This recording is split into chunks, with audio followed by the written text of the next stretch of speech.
Hi everyone, Sean here. This video will show you how to install TeamViewer on your computer to allow us to access it remotely to help you with your technical questions.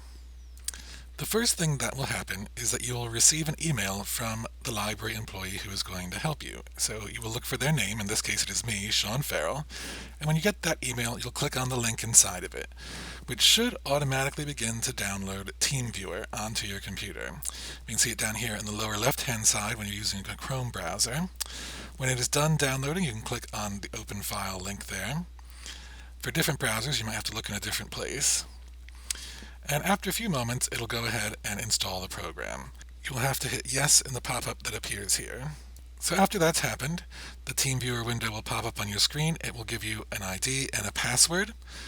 You will, on the phone, give the ID to the person who is helping you first, and then when they ask, you will give them the password. And once they have connected, you'll see TeamViewer has moved down to the bottom right-hand corner here.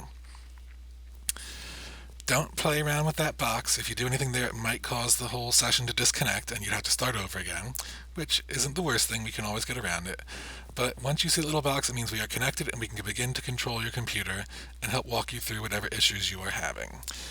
When the session is finished, we will disconnect from your computer. The little window will go away. You'll go back up to this one up here that has the ID and the password, and you just close it, and the program will remove itself from your computer.